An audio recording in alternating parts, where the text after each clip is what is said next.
আপনার সম্পদ কোথায় নিরাপদ, ব্যাংকের ভল্টে নাকি মাটির নিচে? ব্যাংকে রাখা আপনার 1 কোটি টাকার ক্রয় ক্ষমতা বা রিয়েল ভ্যালু গত 5 বছরে কমে প্রায় 70 লাখে নেমে এসেছে।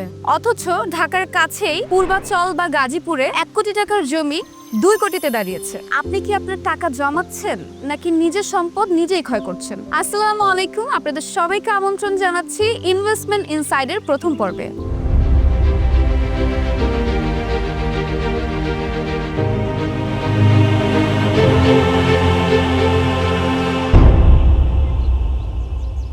আজ আমরা কথা বলবো ব্যাংক, জমি ও অর্থনীতির কঠিন সত্য নিয়ে। মেজর কবির স্যার, আপনার সম্পর্কে আমরা সংক্ষেপে সবাই জানি, কিন্তু আজকের এই আলোচনার স্বার্থে আপনার পরিচয়টি আমাদের দর্শকের সাথে আবার একটু শেয়ার করবেন।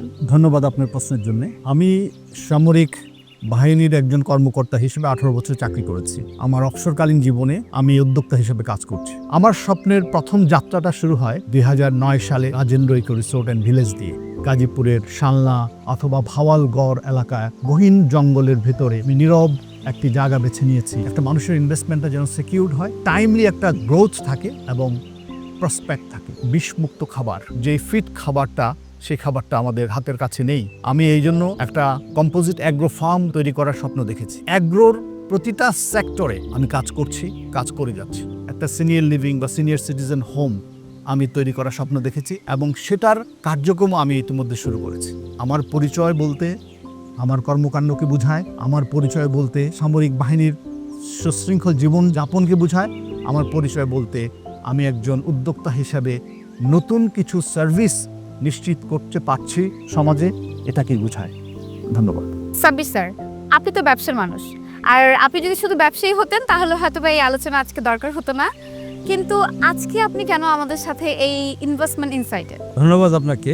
আমার নাম সাব্বির মাহমুদি। আমি স্বাধীনতার পরবর্তী সময়ে মিরপুরের একটা প্রত্যন্ত গ্রাম অঞ্চলে বড় হয়েছি। আমি যখন বিশ্ববিদ্যালয়ে পড়াশোনা করি সেই সময় থেকে আমার মাথায় ব্যবসার বিষয়টা আসে, কিন্তু সেই ব্যবসাটা ছিল একটা সাংগঠনিক ব্যবসা।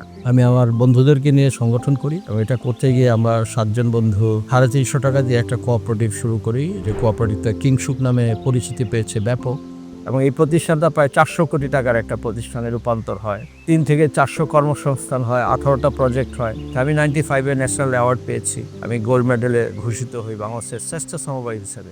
আমার ব্যবসার সাথে সমবায়, সমবায়ের সাথে সংগঠন, সংগঠনের সাথে বন্ধুত্ব, এই নিবিড় সম্পর্ক নিয়ে আমি আমার ব্যবসায়িক জীবনটাকে গড়ে তুলেছি। আলহামদুলিল্লাহ, আমি এই জায়গায় ব্যবসায়িক অর্থনৈতিক সাফল্য না হলেও আমি আমাকে সার্থক মনে করি।